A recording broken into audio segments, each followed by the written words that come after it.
I'm sorry I haven't done anything in a while. I'm working on something which is taking a lot of my mental energy, so I haven't been able to put anything out. I know that I'm due to comment on Chapter 5 of Lila, and I'll do that properly later. But let me just go over some quotes, because Chapter 5 is a really interesting chapter, because what happens is he decides that in order to be able to do anthropology properly, he has to reduce it, or he has to at least find the underlying metaphysics.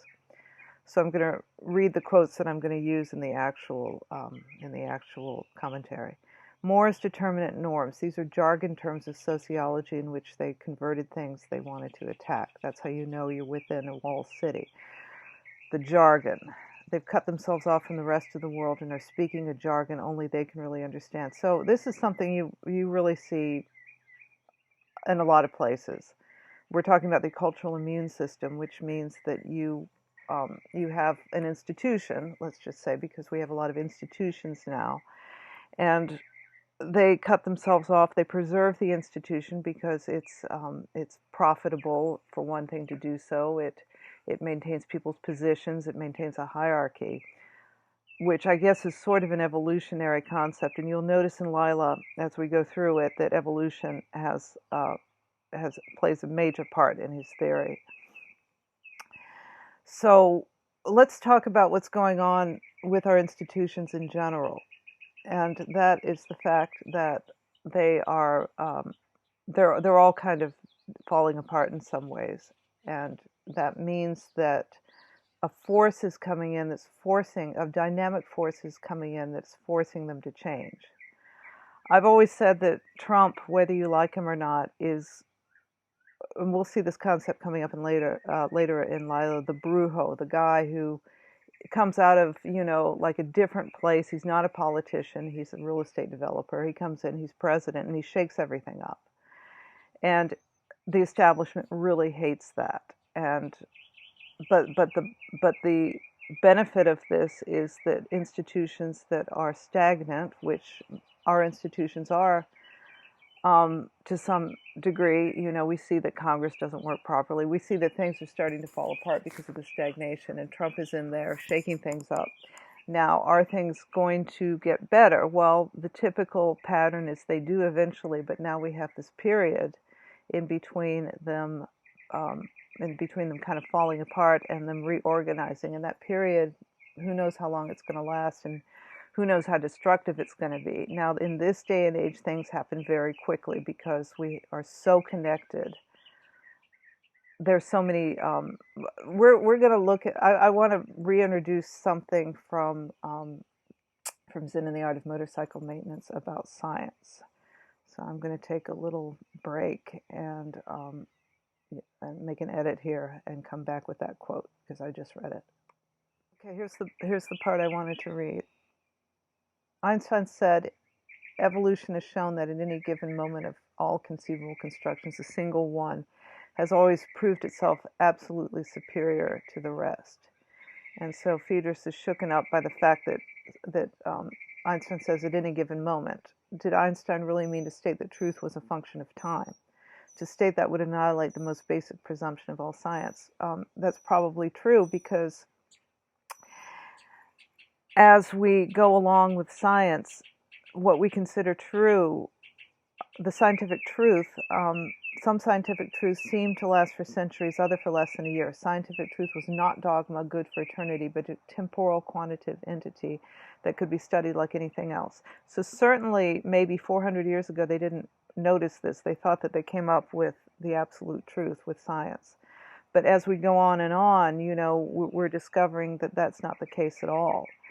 And so he says, thus the scientific truths of the 20th century, this was written in the 70s, 60s, seem to have a much shorter lifespan than those of the last century because scientific activity is now much greater.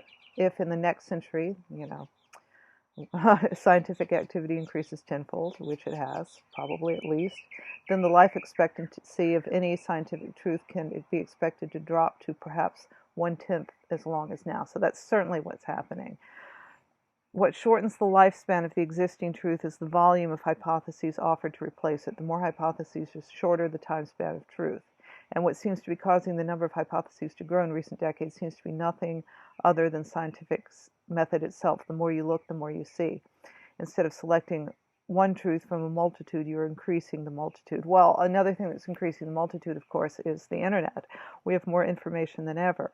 What this means is, logically, is that you move toward changing truth through the application of scientific method. You actually do not move toward it at all. You move away from it. That's kind of what's happening.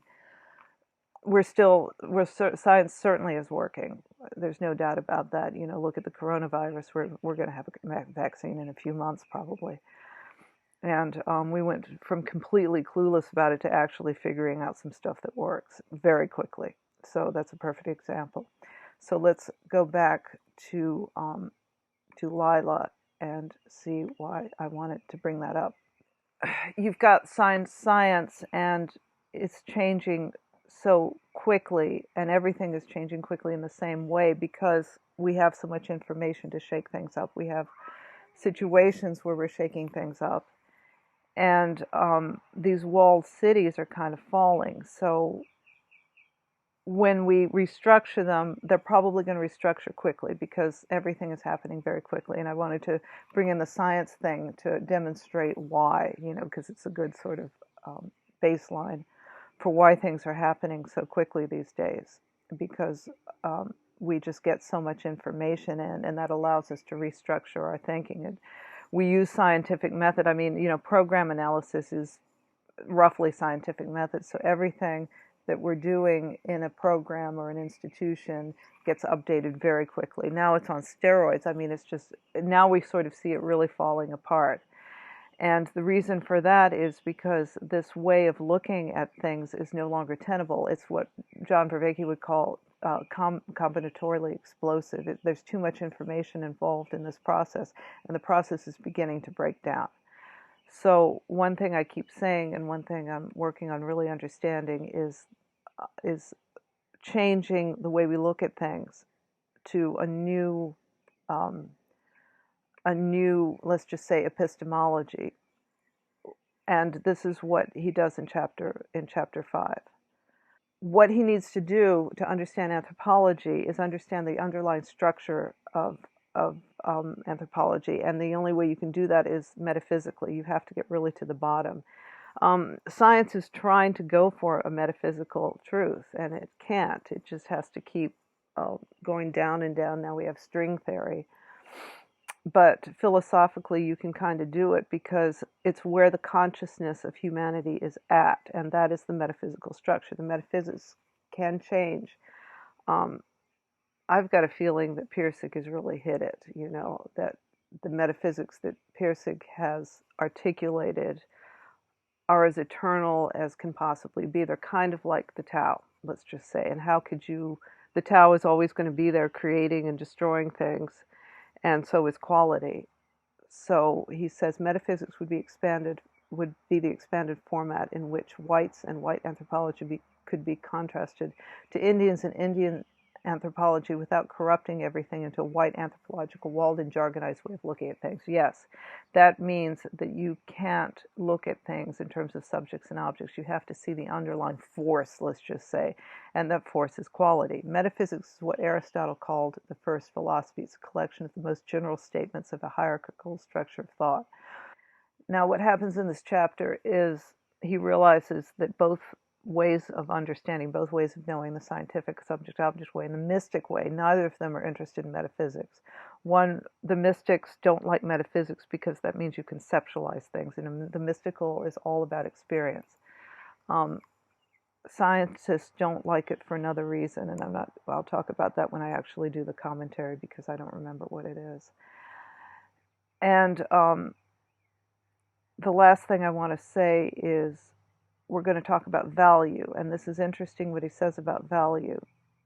The statement that values are vague and therefore shouldn't be used for primary classification is not true. There's nothing vague about value judgment. The voter goes to the polling booth, he's making a value judgment. What's so vague about that? Is an election a cultural activity? So what he's saying, and let's go to this other quote. Any person of any philosophic persuasion who sits on a hot stove will verify without any intellectual argument whatsoever that he is in an undeniably low quality situation. The value of his predicament is negative.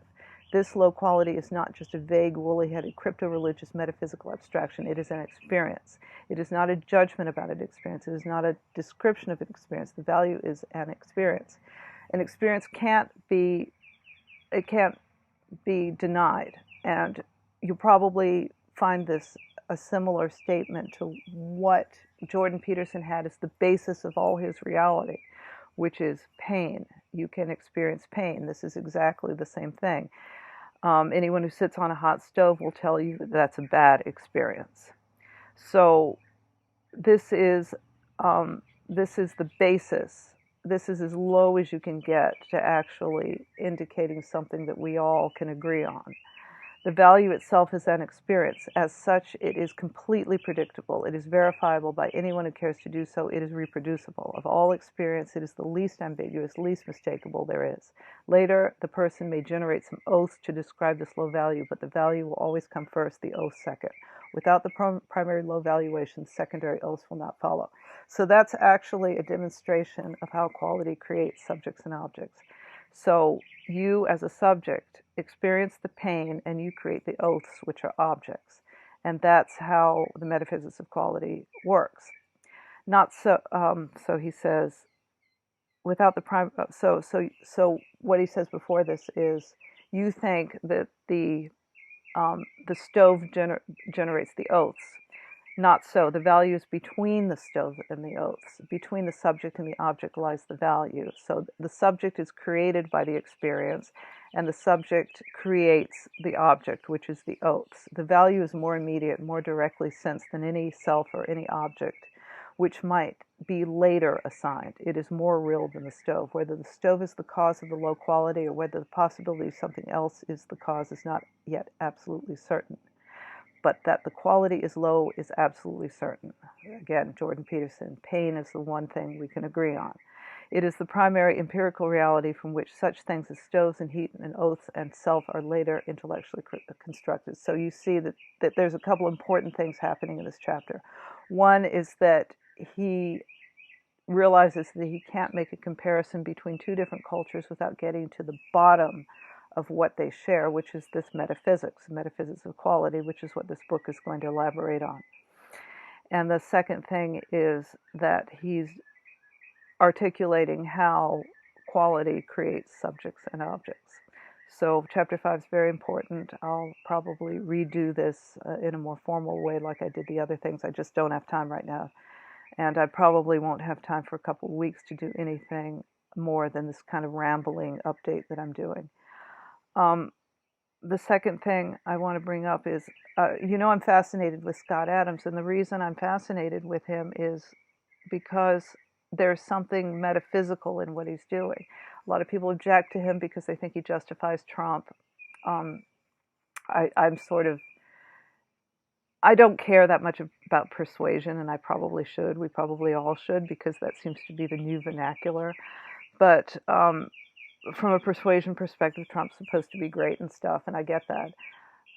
What I like about Scott Adams is what he's really doing is getting to the bottom of things, which is metaphysical, and I can't elaborate on that right now because I'd have to go through his work again.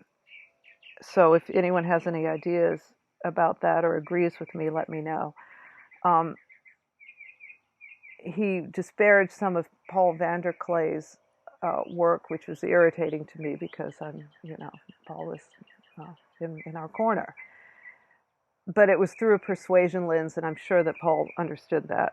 And it was when Paul was doing sort of an analysis of critical theory, which was very interesting, and you can see that on Scott Adams' thread. He said that anything you can't describe in easy language is bullshit, without without really taking it into account. Doing that through a persuasion lens, and yes, that's the limitations of persuasion, is it ends up being, it ends up being a lens in which you see things in a kind of, you pare it down. It's sort of metaphysical, really. You pare it down to the most base emotional appeal. You really line it up with cognitive science.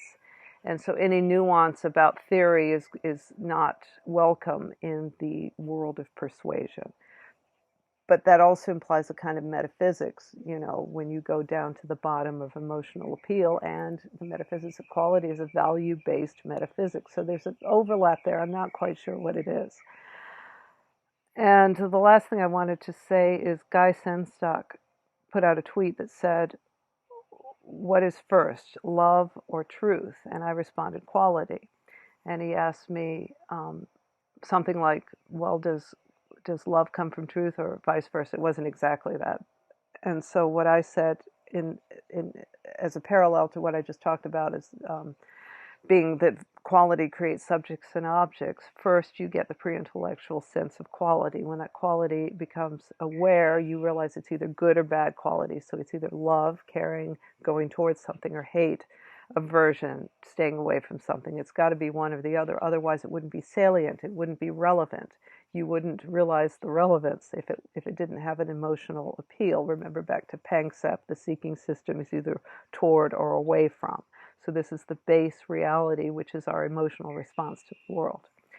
And then if you can identify that love or hate, that's truth. So when you line up with that, when that quality stimulus hits, and you feel either love or hate, going towards or aversion, that moment is truth. So they're sort of related. Anyway, that's all I can do for today, so I hope that made sense, and I will try to make some updates in the next couple of weeks before I actually do some formal videos. So thanks for watching, and I'll see you next time.